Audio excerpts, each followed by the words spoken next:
E a gente sempre achava que ela ia sair. Eu nunca, né, achei, porque minha mãe não tinha doença nenhuma, né, que ia ficar nessa gravidade toda. A gente se preocupava com meu pai, não com a minha mãe. Aí, dias depois, a gente E já nesse momento que vocês estavam descobre. fazendo as vigílias que vocês fizeram... O Jonathan começou a ir para o hospital logo do início, que ele Aham, falava que era uma maneira que ele tinha de chegar perto da minha mãe. tá. O Jonathan conseguiu autorização para entrar no hospital logo que minha mãe foi para UTI, porque ele estava com Covid. Então, assim, Sim. não pode entrar no UTI, vai ficar. Ele estava com Covid e ele conseguiu alguns horários, porque minha mãe foi agravando. E eu acho que eles viram a complicação e a gente pediu muito, né? Então, o Jonathan conseguia entrar e eu não. Enfim, minha mãe foi piorando. Logo dias depois, ela teve. Foi descoberto bactéria, foi descoberto fungo. Aí, beleza, você entuba, achando que a pessoa vai ficar 1, 2, 3 dias, até que foi passando o tempo, ó, só pode ficar no máximo 21 dias entubado, depois disso tem que fazer a tráqueo. E o tempo inteiro, não, mas não vai chegar nisso. Porque eles falavam, ó, sua mãe tá nisso, mas tá indo bem, tá saturando tanto. Só que o negócio foi se agravando, se agravando. Minha mãe não conseguia sair da sedação, uma coisa que acontece muito, porque é um tubo, né, gente, enfiado na garganta. Então, eles vão tirando e você entra num coma induzido, é isso? Então, coma induzido você não vê. Então, quando minha mãe foi, até uma coisa muito, muito forte que a gente teve que lidar, a gente viu minha mãe por videochamada na quinta, e minha mãe falou, gente, hoje eu achei que eu fosse morrer. Eu tive uma crise que eu não conseguia respirar. As pessoas precisaram vir me ajudar, colocaram um balão, e a médica me explicou que talvez eu precise ser entubada. Só que ela falou que se eu for entubada, eu não vou sofrer, eu vou descansar e não vou ver nada. E eu já falei pra ela que se eu tiver outra crise dessa, eu quero ser entubada. Nossa, e a gente, né? Meu Jesus amado, o negócio tá ficando feio. Aí na sexta-feira a gente tinha visita virtual, que é uma coisa que alguns hospitais fizeram por alguns voluntários, né? Um beijo a todos os psicólogos que se voluntariaram para isso. E aí eu fui levar um colchão pneumático para minha mãe, porque a gente já começou a ficar preocupada, não podia virar, não podia mexer. Foi aí quando o Jonathan soube também que vários hospitais não tinham esse colchão. O Jonathan fez uma ação, distribuiu para todos os leitos, né? Vários seguidores fizeram esse movimento e ele abençoou muitos hospitais com colchão pneumático. Gente, tem hospital, hospital público não tinha escova de dente para os pacientes, sabe? Que você é internado às pressas, não tinha o mínimo necessário. A gente foi levar, o Baruque desceu, o assistente social falou assim, o psicólogo já vai fazer a videochamada com vocês. Aí eu falei, ótimo, então vai ser 11 horas. Aí eu falei, Baruque, vamos ficar aqui porque o sinal tá bom? Eu não quero perder a videochamada com a minha mãe. Aí 11 horas, 5 para as 11 nada, 11 horas nada, 11h10, 11h20. Meu Deus, o que tá acontecendo? Quando é 11h30, chega, meu irmão encaminha o WhatsApp, que o boletim médico vem por WhatsApp. Sara D, 63 anos, internada desde o dia tal, precisou ser entubada. O pulmão não estava reagindo e tal. Eu falei, gente, não, minha mãe foi... Eu estava esperando para falar com a minha mãe, aí eu fico sabendo que minha mãe foi entubada. Aí depois a médica que ligou para falar do boletim dela, explicou que minha mãe não quis fazer essa última ligação. Perguntaram para ela, né? Ela falou, não, vai ser muito sofrido para eles. Uma mulher muito forte, né? Quer dizer, me entuba sem videochamada, porque eu não aguento mais. A partir disso, gente, só foi indo, né? Pior, minha mãe não conseguia sair da sedação, não conseguia responder. E nos falaram que seria uma forma segura da minha mãe fazer a tráqueo. Porque tem gente que às vezes é estubada, piora um dia depois, aí é muito complicado quando tem que entubar de novo. Então essa transição, lembrando que eu sou uma leiga de tudo que eu sei, de tudo que eu falando é que eu vivi na pele, né? A gente teve que virar perito de boletim. Ai, Jesus. E aí, nesse meio termo, minha mãe teve teve choque séptico. Então, quando isso acontece, tem muitas pessoas que não resistem, morrem em 1 hora. E aí começaram a entrar com uma medicação mais forte. E aí tiveram que entrar com noradrenalina, outras medicações para que sustentasse a pressão e o coração da minha mãe. Então, o negócio foi ficando feio. E aí a preocupação era que minha mãe saísse desse choque, que o corpo estava em choque mesmo, para poderem fazer a tráqueo, porque é uma cirurgia, né? Querendo ou não, faz ali, mas é um procedimento cirúrgico, né? De risco, inclusive. Enfim, durante o procedimento a gente vai ter que fazer a tráqueo, não vai dar para estubar a sua mãe. Eu fiquei orando assim até que o médico ligou e falou, deu tudo certo. Mais ou menos 25 dias depois da tráqueo já de internação, minha mãe foi voltando da sedação. E aí nos mandam um vídeo, né? O Jonathan foi lá e fez um vídeo dela quando assentaram pela primeira vez. Aí quando eu vi esse vídeo, eu fiquei assim, destruída. Minha mãe tinha perdido em 25 dias toda a força muscular. Minha mãe não conseguia erguer um dedo. Então, quando sentaram, minha mãe falou, tem uma boa notícia, a gente sentou sua mãe. Tá, mas ficou com cara de ué, sentou minha mãe aí. Quando eles me mostraram um vídeo, minha mãe parecia um passarinho quebrado. Eles movimentavam ela, a cabeça não sustentava, ela com a tráquea aqui sem poder falar, um olhar vago. Aí, naquela semana, minha mãe começou do nada a ter umas febres e não descobriam o que ela tinha. Foi quando os médicos decidiram testá-la, isolá-la, né? Tava na UTI com todo mundo. E UTI Covid tem muita bactéria, eu não sei o que acontece, mas todo mundo pega bactéria, é um negócio mais grave. E aí isolaram minha mãe, caso desse negativo, eles iriam colocar minha mãe na UTI branca, que é a UTI sem Covid, a UTI normal. Isso acontecendo, eu poderia entrar, porque o meu risco era menor, né? UTI Covid era muito arriscado, enfim, eu não poderia entrar. Minha mãe desceu... Até porque nesse período a Covid dela já tinha sido... Sim, saiu. Acho que deu quase 30 dias, uma coisa assim, até ela sair, 30, 35 dias. Minha mãe desceu para a UTI branca cerca de 4 da tarde, quando foi 9 da noite a gente conseguiu uma autorização e eu entrei pela primeira vez.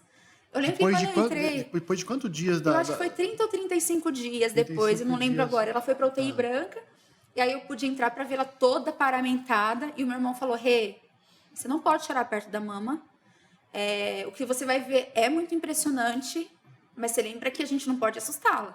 Tá bom, né? Fortuna lá. Quando eu entrei e vi aquela cena, não era minha mãe. Aí, um sorrisão. Oi, mama, tudo bem? Vou no banheiro, já volto. Eu não consegui sair da UTI. Eu fui chegando na porta e não tinha força para andar.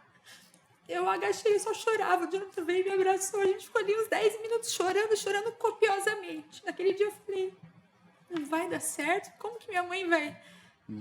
Parece que tinha cheiro de morte, sabe? Não... Eu vi minha mãe, consegui, ele falou, agora você se recompõe, toda a força que você tem, você vai voltar agora sorrindo. Aí fui, voltei.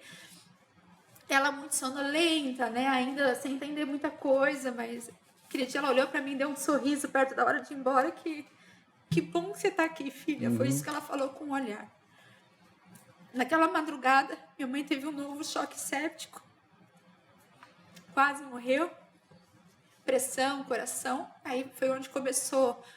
Tentavam descobrir o que ela tinha, até que a gente descobriu que ela estava com uma bactéria multiresistente. Minha mãe já estava há 30 dias, 35 dias com os mais fortes dos antibióticos. Minha mãe estava um passarinho quebrado, coração batendo pela noradrenalina que ela recebia. Como, né, os rins quase falindo. Pulmão já endurecido, com 100% de oxigênio. Aí, de repente, o corpo dela entra em choque. Só tinha um antibiótico que faria efeito, que lá não tinha. Enfim, foi uma correria para o hospital conseguir essa medicação. Quando a gente chegou às 8 da noite com essa medicação no hospital... E aí, doutor, agora tá seguro? Ele falou, não, sua mãe tem que sobreviver 72 horas para o remédio começar a fazer efeito. Foi onde a gente intensificou essas vigílias, né, na frente do hospital. E a gente já não se alegrava mais com as melhoras, porque era assim, melhorava um dia, a gente ficava, uhul, agora vai, não sei o quê. No outro dia piorava tudo, que os exames descambavam de novo, né? Então a gente aprendeu a lidar com leucócitos, ureia, creatinina, né? Numeração, que era seguro. O Jonathan, então, pior ainda, ele não dormia à noite, ele ficava lendo estudos. Qual cepa a mamãe teve? A cepa de Londres, o que eles usaram em Londres? Sabe, assim, uma loucura. O Jonathan estudando, fazendo estudos mesmo, e coitado dos médicos, viu? Porque a gente queria saber de tudo, a gente já chegava com a solução. Faz isso, doutor, dá isso aqui, o procedimento vai ser esse, tá? Coitado dos médicos, porque a gente não deixou barato, não, porque era a nossa mãe. E aí foi quando eu tive a oportunidade, o que doeu muito foi de rever a minha mãe. Minha mãe, ela trabalhou uma época vendendo roupas, mas desde quando a gente nasceu, ela focou muito na gente. Meu pai conseguia segurar a bronca, então ela se dedicou muito à nossa educação.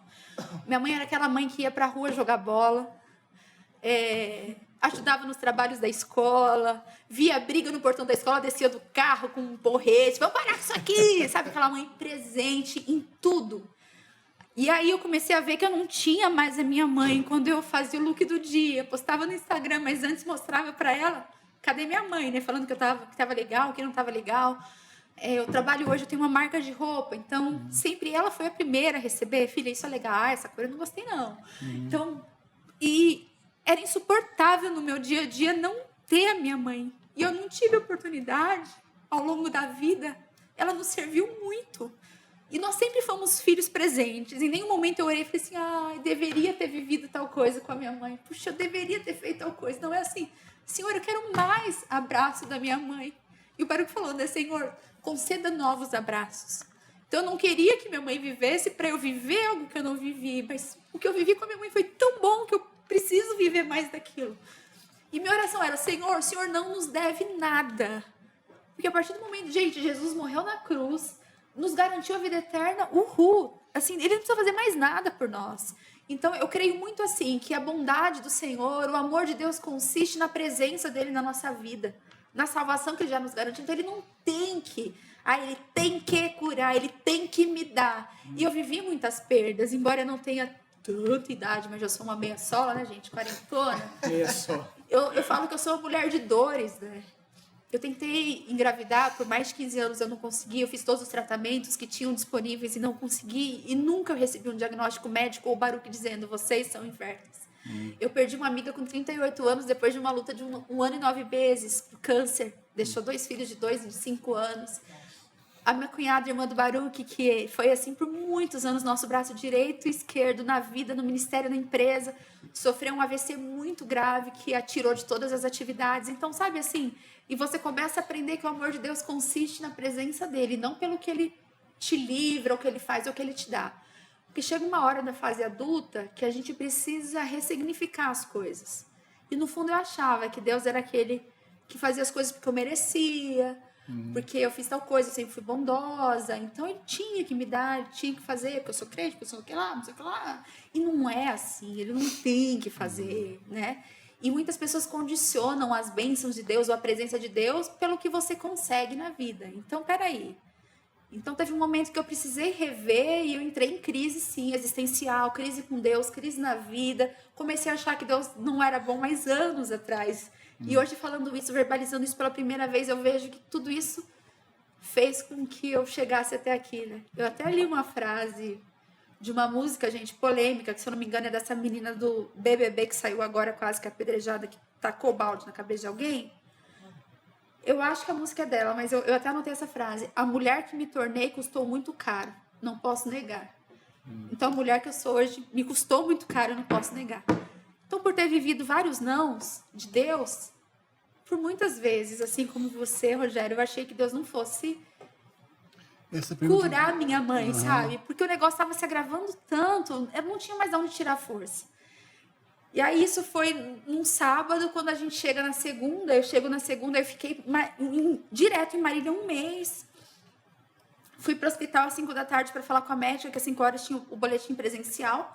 E aí eu vi que não tinha sonda alimentar da minha mãe, que minha mãe estava se alimentando pelo... Pela sonda. acho que pelo nariz, isso. E aí eu vi que não tinha sonda. Eu falei, doutora, o que está acontecendo? Né? Minha mãe tá sem a sonda, vocês já tiraram? Então ela falou, Rebeca, a gente decidiu que a gente vai deixar sua mãe sem alimentação agora pelos próximos dias, porque ela não tem mais de onde tirar energia para combater a infecção. Então, nem o estômago dela pode trabalhar, nem o intestino. O pouco de energia que ela... Aí eu fiquei... Minha mãe vai morrer sem comer. Porque, gente, minha mãe tava assim...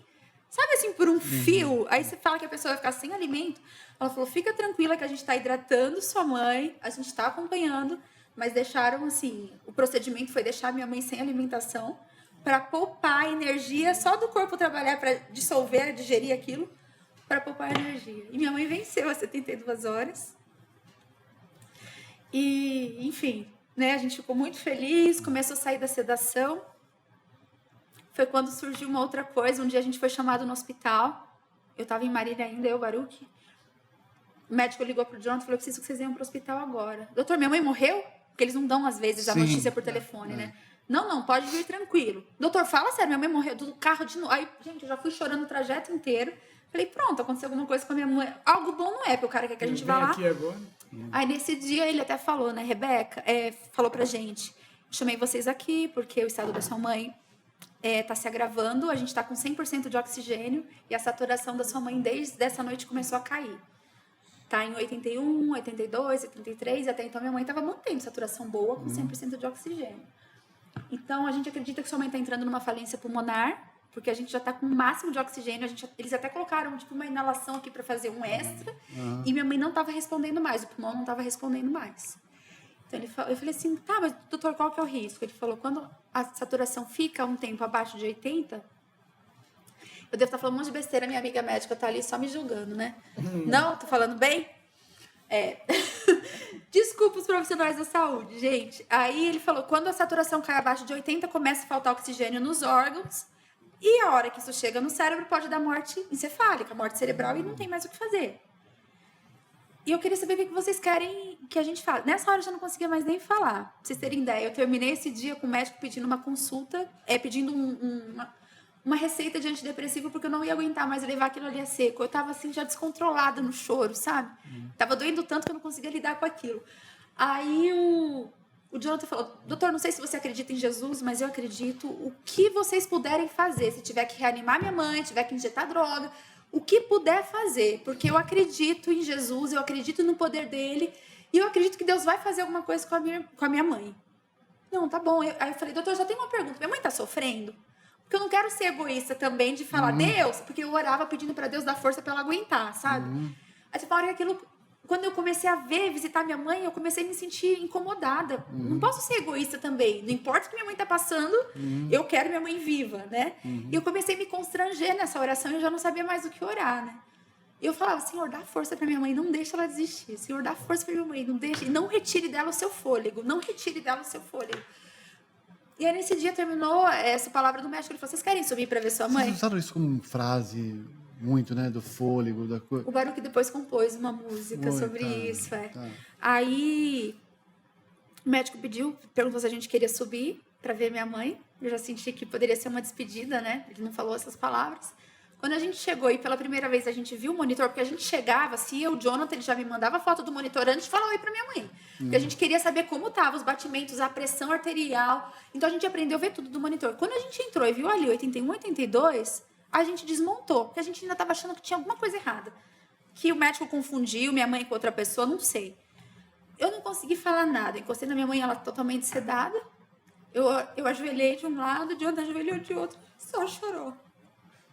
Não conseguia falar nada.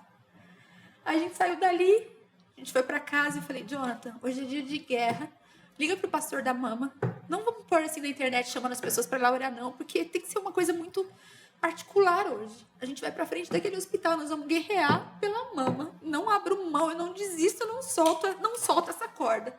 E eu não sei de onde veio isso, sabe, Rogério? Eu acho que foi um amor de Deus, porque o amor pela minha mãe. Ela foi uma mãe muito maravilhosa, muito presente, e eu queria um pouco mais daquilo.